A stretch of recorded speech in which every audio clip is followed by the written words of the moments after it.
Jau vismaz pusotru gadu tūkstoti kristietība ir dominējošā reliģija Eiropā.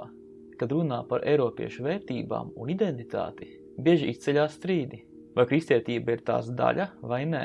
Mūsdienās tās loma ir ievērojami samazinājusies, tomēr joprojām izjūtam atšķirības starp valstīm, kuras pieder atsevišķām kristietības konfesijām, pat ja cilvēki tajās vairs nav tik ticīgi.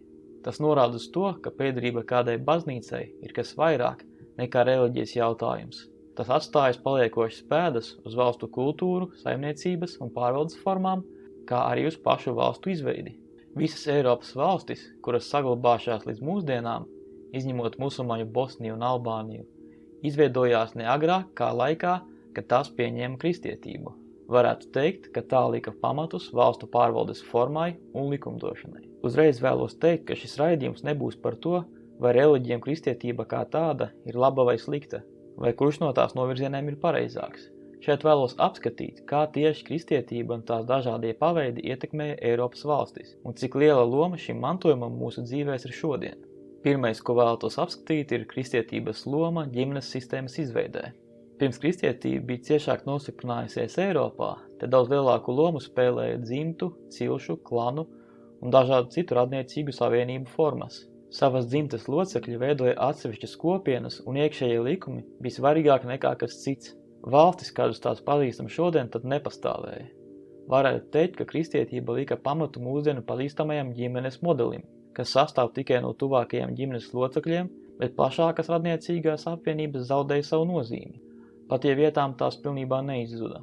Tas ļāva izvairīties no cilšu konfliktiem un pamazām lielo cilti aizvietoja mazāka kopiena, jeb ģimene, ko veidoja tikai tuvākie radnieki kā tēvs, māte ar bērniem un varbūt ieskaitot abus vecvecākus. Tas arī izskaidro, kādēļ vēl mūsdienās kristieši ir tie, kas visvairāk iestājas par tradicionālo ģimenes modeli. Tas nav tradicionāls, ja skatāmies plašākā vēstures posmā, bet ir tradicionāls, ja skatāmies tikai kristietības laiku ietvaros. Beigās šīs reformas ieguva savādāku veidolu, radīja pamatu jēdzienam tauta, kā to saprotam mūsdienās.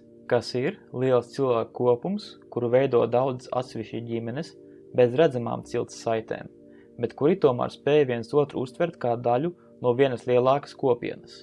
Daudzās valstīs ārpus Eiropas, piemēram tuvajos austrumos, Arābu valstīs, Afganistānā, joprojām stiprs ir cilšu modelis, kas traucē tur izveidoties stabilām valstīm. Vismaz tādām valstīm, kādas to saprot eiropieši. Moderno valstu rašanās procesā daudz nospēlēja arī citas ideoloģijas, ne tikai kristietība. Tomēr tās būtu attīstījušās savādāk, ja nebūtu šo sākotnējo cilšu un ģimeņu reformu. Ir pat sarakstīti vairāki zinātniskie darbi par dažādām ģimeņu sistēmām atsevišķās kultūrās, bet tā būtu tēma kādam atsevišķam raidījumam. Nākamais. Kristietības loma cilvēku attieksmē pret dabu un sevi. Kristietība radikāli izmainīja veidu, kā cilvēks skatījās uz dabu un cilvēku attiecībām ar to. Iepriekšējās ticības lielāko tiesu dabu uzskatīja par svētu, saskatot garus vai dievus ikvienā strautā, kokā un akmenī. Pret dabu izturējās vairāk ar bijību, un atsevišķa cilvēka vērtība nebija tik augsta, ko novērojam piemēram pie cilvēku upurēšanas. Kristietības ietekmē šīs lomas apmainījās vietām. Cilvēku sāka uzskatīt kā augstāku par visu citu materiālajā pasaulē, un būtībā tas pamazām sagatavoja ceļu mūsdienu humanismam, kas daudzviet ieņēmis reliģijas vietu. Pašnāvība un cilvēku upurēšana tika aizliegta. Cilvēka ķermeni sāka pielīdzināt Dieva templim. Turpretīm par citām dabas parādībām sāka skatīties no augšas, no skatu punkta, kurā nebija aizliegts tās izmantot visdažādākajos veidos. Nebija vairs šīs bijības aizskart dabas objektus, kas pamazām pavēra ceļu plašākai rūpniecībai un industriālajai revolūcijai. Interesanti, ka tieši kristiešu sabiedrības bija pirmās, kas ne tikai sāka aizliegt verdzību pie sevis, bet arī citur pasaulē. Daļa to balstīja Bībeles tekstos un dažādās rietumu filozofijās, bet daļa vienkārši uz to, ka industriālā revolūcija samazināja nepieciešamību pēc vergu roku darba. Kristietības ietekme uz valsts pārvaldi. Valsts vara vēsturiski parasti bija ļoti vienpersoniska. Lai gan reliģijai vienmēr bija liela teikšana valsts lietās, valsts valdniekam parasti deva lielu lomu arī reliģijas dzīvē. Viņu varēja pasludināt kā dieva pārstāvi vai atsevišķos gadījumos pat kā pašu dievu. Līdz ar to šajās sabiedrībās valdniekam bija neapšaubāma augstākā vara, par ko nekā augstāka uz zemes vairs nebija. kristietība, īpaši rietumkristietības, jeb katolisma formā, ieviesa jauninājumu šajā sistēmā. Atsevišķu varas pārstāvi, pāvestu, kuram daudzās jomās bija tāda pati vai pat augstāka vara nekā karaļiem un imperatoriem.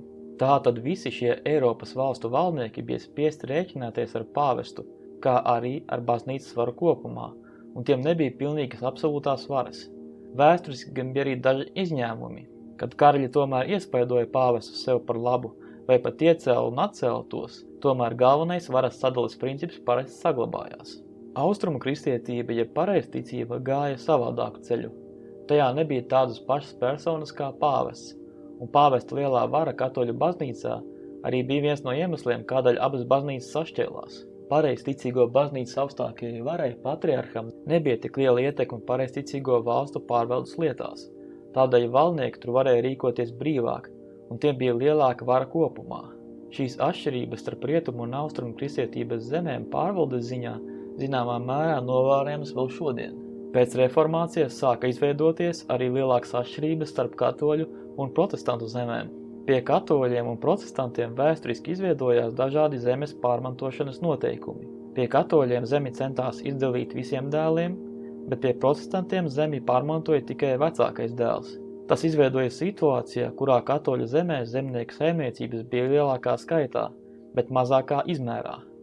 Piemēram, Latvijā pēc pirmās zemes reformas 20. gadsimta sākumā katoliskajā Latgales reģionā izrādījās gandrīz tikpat daudz saimniecības, kā trijos pārējos Latvijas reģionos, kuros dominēja lutrāņi. Tas parasti veicināja protestantu reģionu ātrāku rūpniecības attīstību, jo daudz zemnieku dēli, kur nebija mantojuši zemi, bija spiesti doties meklēt darbu pilsētās. Pastāv vācu sociologa Maksa Vēbera teorija par protestantu darba ētiku, kurā viņš centās pierādīt, ka dažādās protestantisma iezīmes veicināja kapitālisma un ražīgāka darba attīstību, kas līdz ar to novada pie protestantu reģionu lielākas bagātības. Vairāki rādījumi apstiprina šo teoriju, taču ir arī citi, kuri norāda, ka būtībā visas kapitālisma pazīmes izveidojās jau katoliskās Itālijas pilsētu valstīs, kā Florencē un Venecijā. Garīdznieku loma rakstības došanā un izglītošanā. Rakstība pirms kristietības Eiropā, protams, pastāvēja, taču tā bija koncentrēta gandrīz tikai Vidusjūras reģionā, ja vietās, kuras atradās grieķu un romiešu pakļautībā. Viens izņēmums bija atsevišķas ģermaņu ciltis, kuras pirms kristietības bija attīstījušas runu rakstu, taču veids, kā tas tika pierakstīts, iegrebts uz akmeņiem, kokiem, instrumentiem un ieročiem, neļāva attīstīties nopietnai literatūrai. Astātie rakstu pieminekļi reti kad vēstīja vairāk par pāris teikumiem, un bieži vien tikai vienu vai dažus vārdus. Pat ja vēl kādā Eiropas tautai, kas neatradās Vidusjūras reģionā, pirms kristietības laikos bija sava rakstība, tā līdz mūsdienām vēl nav atklāta, kas nozīmē, ka tā bijusi vēl mazāk izplatīta nekā ģermaņu rūnas. Lielākajai daļai Eiropas tautu paši pirmie rakstu piemirkļi to valodās ir garīgie raksti, visbiežāk izraksti no bībeles vai lūkšanās. Pat ja sākumā šī rakstība tika izmantota tikai reliģiskiem nolūkiem, tā tomēr pārgāja arī uz tirniecību un pats galvenais uz izglītības un zinātnes jomu. Kā jau iepriekš minēts, rakstība nebija kristietības jaunievedums, un tā bija augsti attīstīta arī ārpus Eiropas, piemēram, Ķīnā, Indijā un musulmaņu pasaulē. Taču citās vietās to parasti izmantoja tikai šaura sabiedrības daļa, garīdznieki, valdošā šķira un ierobežotā veidā arī tirgoņi. Tieši pie kristiešiem, visvairāk pie protestantiem, bet daļā arī pie katoļiem, pirmo reizi sāka uzskatīt, ka arī parastiem iedzīvotājiem vajadzētu mācēt lasīt un varbūt pat rakstīt. Tas nospēlēja lielu lomu Eiropas valstu attīstībā. Tāpat bija arī ar latīņu valodu, kas viduslaikos un arī kādu laiku pēc tam bija kā universālā valoda, jeb lingua franca. Tā bija ne tikai garīdzniecības valoda, bet arī izglītības un zinātnes valoda. Būtībā visi augsti izglītotie cilvēki Eiropā varēja savā starpā sazināties šajā valodā, ja nesaprata viens otra dzimto valodu. Pat ja oriģināli kristīgā baznīca nebija domājusi latīņu valodai šādu mērķi, tā tomēr spēlēja par labu zinātnes un izglītības attīstībai visā Eiropā.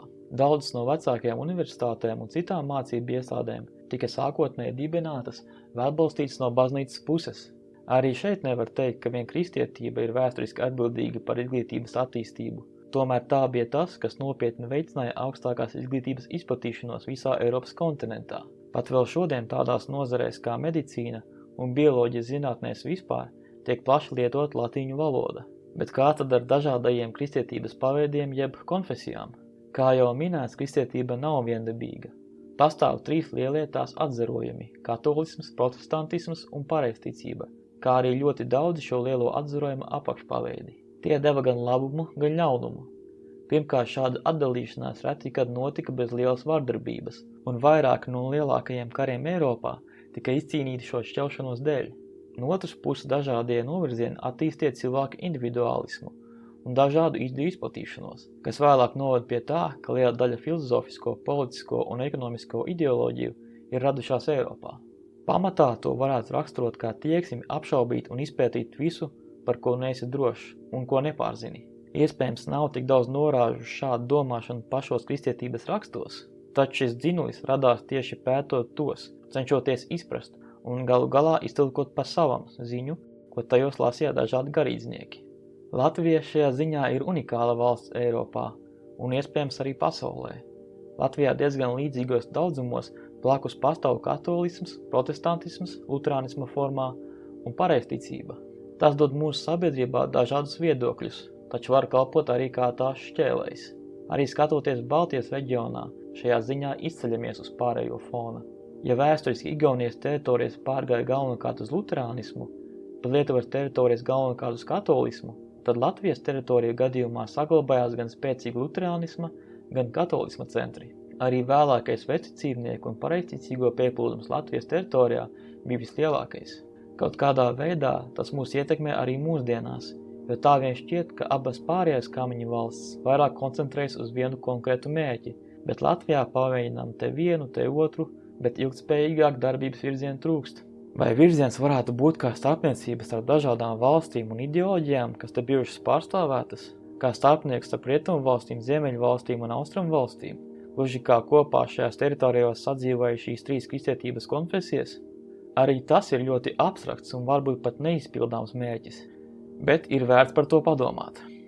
Kopumā reliģijas jautājums mūsdienās ir ļoti strīdīgs, un tajā var atrast gan labo, gan slikto. Lai gan šeit pārsvarā atzīmēja pozitīvo kristietības ietekmi uz Eiropas valstu attīstību, nenoliekšu, ka tai bija arī savas ēnas puses, piemēram, kā arī starp dažādajām kristietības konfesijām.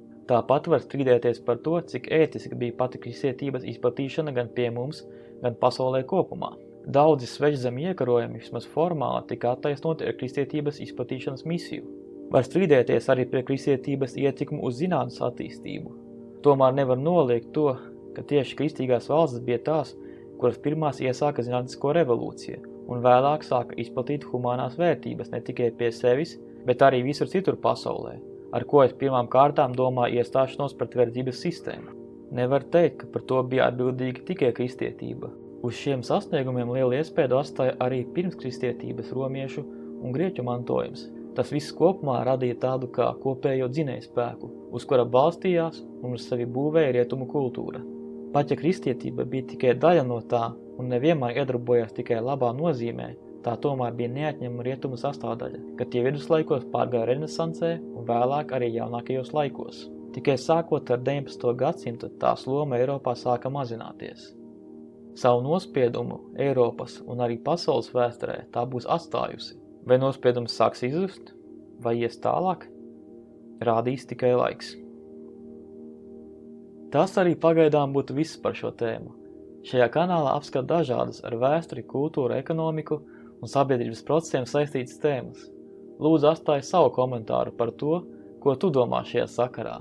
Ja interesē dzirdēt ko vairāk, iesaku abonēt šo kanālu, kā arī paskatīties citus ierakstus tajā. Paldies par uzmanību, līdz nākamajai reizei!